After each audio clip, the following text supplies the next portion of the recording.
Bruce Lee का जो पहला कोट है वो है, empty your mind, be formless, shapeless, like water.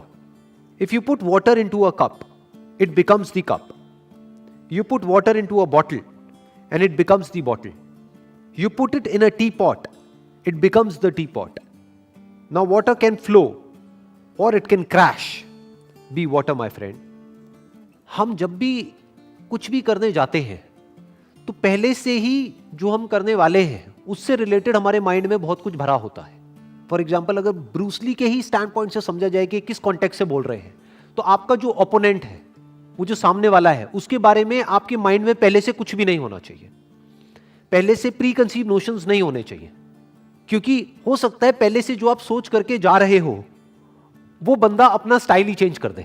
वो पिछले कई सालों से मान लो एक तरीके से लड़ रहा था, तो उसी के बेस पर तो आप अपने माइंड में ये बिठा सकते हो कि मेरी क्या स्ट्रैटेजी होनी चाहिए इससे लड़ने के लिए. अब हो सकता है वो एक नई स्ट्रैटेजी बना करके आपके पास आ रहा है और आपको पता ही नहीं है. तो अगर आप पहले से ही अपने माइंड में ये बिठा करके जाओगे उससे लड़ने के लिए कि मुझे इस तरह से इससे लड़ना है, या फिर ये करेगा फिर मुझे ये करना है, तो आप हार जाओगे. तो वो क्या कह रहे हैं, एम्प्टी योर माइंड. मतलब जो भी वो करने वाला है उसके लिए तैयार रहो. Never have pre conceive notions in your mind about life. अगर वहां पे देखा जाए ब्रूस ली के कॉन्टेक्स्ट में, तो ओपोनेंट है सामने कोई. अगर हम अपने आप से रिलेट करें तो हमारी लाइफ में क्या होता है, इस ओपोनेंट को हम क्या बोल सकते हैं. लाइफ में जो प्रॉब्लम्स आ रही हैं, जो चैलेंजेस आ रहे हैं, जो भी मुश्किलें आ रही हैं, तो उनको अपने पास्ट के नजरिए से मत देखो, नहीं तो आप फंस जाओगे. क्योंकि हो सकता है अब जो चैलेंज आया आपको आज, वो नया चैलेंज है. और हो सकता है क्या, हमेशा लाइफ नए चैलेंजेस आपके सामने लेकर के आती है. जो आज से पहले कभी नहीं हुआ है, ऐसी ऐसी चीजें हो जाती हैं. जो हमने सोचा भी नहीं होता है, ऐसी ऐसी चीजें हो जाती हैं. तो अगर उन प्रॉब्लम्स के हमको सॉल्यूशंस निकालने हैं, तो हमारा माइंड पूरी तरह से खाली होना चाहिए उस प्रॉब्लम से रिलेटेड जो भी कुछ हमारे माइंड में पहले से भरा पड़ा है उससे. प्रॉब्लम को कैसे देखना है, या लाइफ में जो भी आप आज जिस भी सिचुएशन में हो और फंसे हुए हो. बहुत बार लाइफ में ऐसा होता है कि हम फंस जाते हैं, बट प्रॉब्लम क्या होती है, हम सॉल्यूशन निकाल रहे होते हैं अपनी मेमोरी के बेस पर, और हम और फंसते चले जाते हैं. क्योंकि जो हमने पास्ट में किया उसी वजह से तो हम इस सिचुएशन में फंसे हैं. सोचो, हम अपनी थिंकिंग की वजह से ही तो फंसते हैं लाइफ में जाकर के एक ना एक पॉइंट पे. किसी बंदे की थिंकिंग ठीक नहीं थी, इस वजह से वो जो काम कर रहा है, मान लो कोई बिजनेस कर रहा है और उसमें सक्सेसफुल नहीं हो पा रहा है, बट वो अपनी उसी थिंकिंग के बेस पे उसका सोल्यूशन निकालना चाहता है. कभी नहीं निकाल सकता, इम्पॉसिबल. पहले उसको अपनी ही उस थिंकिंग से फ्री होना होगा, क्योंकि उसकी ही थिंकिंग की वजह से उसके बिजनेस में प्रॉब्लम्स क्रिएट हो रही हैं. उसको एक नई थिंकिंग चाहिए. अब नई थिंकिंग मतलब क्या, कि कुछ भी नया सोचने लग जाओ, नहीं. जो प्रॉब्लम आ रही है उस प्रॉब्लम को एज इट इज देखना है, उस प्रॉब्लम के साथ में एक हो जाना है. जैसे पानी जिस रंग में डालते हैं उसी रंग में एक हो जाता है. पानी को जिस कप में हम डालते हैं वही फॉर्म ले लेता है. यही बात यहां पे कही जा रही है. यानी कि आप एक हो जाओ लाइफ में जो भी आपको प्रॉब्लम आ रही है उसके साथ में. तो जब आप पूरी तरह से प्रॉब्लम के साथ में जुड़ जाते हो, आपका ध्यान, आप मतलब क्या, आपका ध्यान प्रॉब्लम के साथ में पूरी तरह से एक हो जाता है, तब उसी प्रॉब्लम में आपको सॉल्यूशन नजर आ जाता है. पानी की क्या खास बात होती है कि सामने जो भी सिचुएशन होती है उसके हिसाब से एक्ट करता है. अगर रास्ता नहीं है तो रास्ता बना लेता है. रास्ता छोटा है तो पानी छोटे से छोटा हो जाता है. अगर मान लो रुकावट बड़ी है तो पानी फुल फोर्स के साथ आता है और किसी भी तरीके से उसको तोड़ता हुआ आगे निकल जाता है. तो पानी is softer then the softest and harder than the hardest, and not और. ज्यादातर लाइफ में या तो चीजें हार्ड होती है या सॉफ्ट होती है. पानी की क्वालिटी क्या है, it is lighter than the lightest, softer then the softest and harder than the hardest. कि पानी अगर अपने पे आ जाए, जैसे कि सुनामी आती है, तो बड़ी बड़ी बिल्डिंग्स भी उसके आगे नहीं टिक पाती है. और ऐसी ऐसी जगहें होती है जहां से कि निकलना नेक्स्ट टू इम्पॉसिबल होता है, लेकिन वहां से पानी निकल जाता है. क्यों? क्योंकि it is flexible, it is softer then the softest. उसकी पहले से कोई फॉर्म नहीं है, पहले से कोई शेप नहीं है, तो इसलिए वो कोई भी फॉर्म ले सकता है, कोई भी शेप ले सकता है. जिसकी पहले से ही कोई फॉर्म है तो उसकी फॉर्म टूट जाएगी अगर उसको कोई नई फॉर्म लेनी है तो. अगर मैं इसका एक प्रैक्टिकल एग्जांपल दूं, 2 रिलीजन्स हैं और उन 2 रिलीजन्स की 2 अलग अलग बुक्स हैं, और दोनों में कुछ बातें सही हैं, कुछ बातें गलत हैं। अगर आपको दूसरे की बुक में से जो बातें सही हैं उसको सीखना है, उसको समझना है, तो पहले आपको न्यूट्रल होना पड़ेगा, पानी के जैसा होना पड़ेगा। जो दोनों रिलीजन्स में से एक रिलीजन को ही पकड़ करके बैठा होगा स्ट्रांगली, तो वो अपने ही रिलीजन्स की कमियां नहीं देख पाएगा। उस बुक में जो गलत है वो नहीं देख पाएगा, और उधर जो सही है वो नहीं देख पाएगा।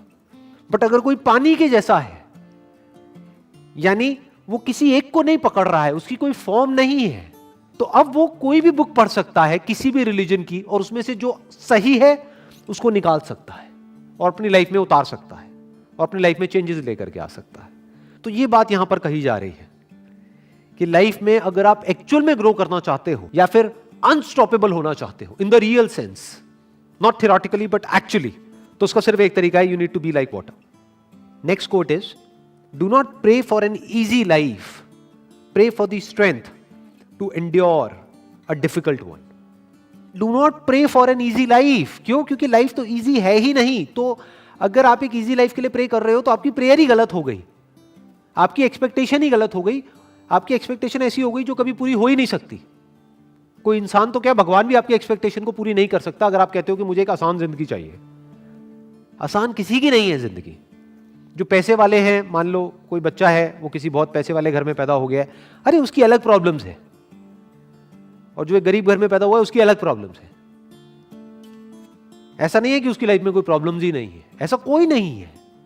तो क्या कहा जा रहा है कि अगर प्रे करना ही है भगवान से या जिसको भी आप मानते हो उससे प्रे करना ही है, तो ये करो कि हे भगवान, मुझे एक आसान जिंदगी मत दो, क्योंकि जिंदगी तो आसान है ही नहीं। मुझे स्ट्रेंथ दो कि मैं एक मुश्किल जिंदगी को भी एंड्योर कर सकूं, सह सकूं।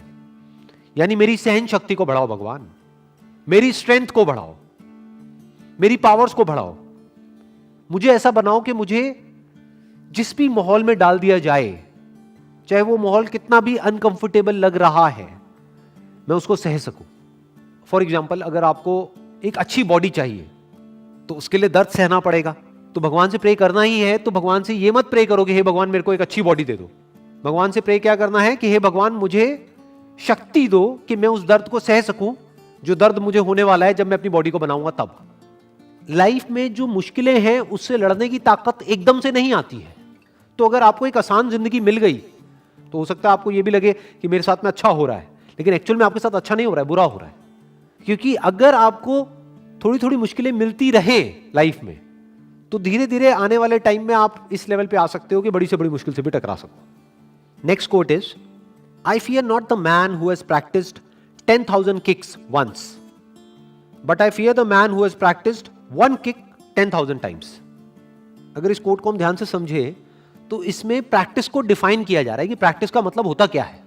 जिसने प्रैक्टिस कर रखी है किसी एक काम की, बार बार बार बार बार बार बार बार बार बार जब हम प्रैक्टिस करते रहते हैं तो क्या होता है, तो हम एक स्टेट में चले जाते हैं जिस स्टेट को बोलते हैं द स्टेट ऑफ फ्लो। और स्टेट ऑफ फ्लो में क्या होता है कि वो काम अपने आप होने लग जाता है। एक है आपको सोच करके एक काम को करना होता है, तो बीच में एक फिल्टर आ गया। जैसे एक आदमी ने अगर एक किक की प्रैक्टिस 10 बार करी है, तो अब अगर उसको उस किक को उसी जगह पे मारना है, सामने वाले को, ओपोनेंट को, जिस जगह पे वो मारना चाहता है, मान लो नेक के यहां पर, तो उसको पहले सोचना पड़ेगा, वहां पर बड़ा दिमाग लगाना पड़ेगा, ध्यान लगाना पड़ेगा, तब जाकर के वो शायद हिट कर पाएगा। लेकिन अगर 10,000 बार उसने उसकी प्रैक्टिस कर रखी है या 1000 बार प्रैक्टिस कर रखी है एग्जैक्ट उसी की, तो अब उसको दिमाग लगाने की जरूरत नहीं है। या ये कह लो, ये जो दिमाग लगाने का काम है ये इतनी तेजी से हो जाएगा कि पता भी नहीं लगेगा, ऐसा लगेगा कि दिमाग लगा ही नहीं है। वो गैप बीच में से हट गया, यानी वो काम बहुत ही स्पीड से हो जाएगा। और स्पीड का ही सारा खेल होता है कि कौन सा काम कितनी स्पीड से हो रहा है, स्पेशली लड़ाई में, जिस कॉन्टेक्स्ट में कहा जा रहा है। फ्रैक्शन ऑफ सेकंड्स का डिफरेंस होता है कि जिस आदमी ने 10 बार प्रैक्टिस करी है, मान लो उसको वो किक सही जगह तक पहुंचाने में 1 सेकंड लगेगा, और जो दूसरा आदमी है उसको आधा सेकंड लगेगा। लेकिन ये आधा सेकंड का जो डिफरेंस आएगा वो इतना बड़ा है जिसकी कोई हद नहीं है, कि सामने वाले को आधा टाइम मिलेगा अपने आप को बचाने का, अपने आप को डिफेंड करने का। तो प्रैक्टिस से क्या होता है? प्रैक्टिस से आप एक फ्लो की स्टेट में चले जाते हो। फ्लो की स्टेट का मतलब क्या होता है कि वो काम अपने आप होने लग जाता है, बिना किसी एफर्ट के, बिना दिमाग लगाए वो काम अपने आप ही होने लग जाता है। जैसे कोई सिंगर है, उसने गाने को 1000 बार गा लिया है, अब वो स्टेज पे परफॉर्म कर रहा है, तो अब उसको दिमाग लगाने की जरूरत नहीं है, वो गाना अपने आप उसके अंदर से निकलने लग जाएगा। तो यहां पे एक्चुअल में प्रैक्टिस को डिफाइन किया जा रहा है, व्हाट इज प्रैक्टिस। और प्रैक्टिस जब भी हम लाइफ में करते हैं उसमें फोकस का बहुत बड़ा रोल है, नहीं तो वो प्रैक्टिस बेकार है। पहले आपको चूज करना पड़ेगा कि मुझे फोकस कहां करना है, और फिर जो भी उससे रिलेटेड नहीं है उसको मना करना होगा, उसको हटाना होगा। फिर जहां पर आपका फोकस है वहां पे रेपिटेशन चाहिए, बार बार उसको रिपीट करना होगा। इनफैक्ट रिपीट हो ही जाएगा ना, जब आप कुछ और कर ही नहीं रहे हो और वही एक काम कर रहे हो, आपके पूरा माइंड बॉडी एक ही काम में लग रहा है, तो अपने आप ही आप उसमें मास्टर होते चले जाओगे। इनफैक्ट एक कोटेशन है, practice makes the man perfect. ये सही नहीं है।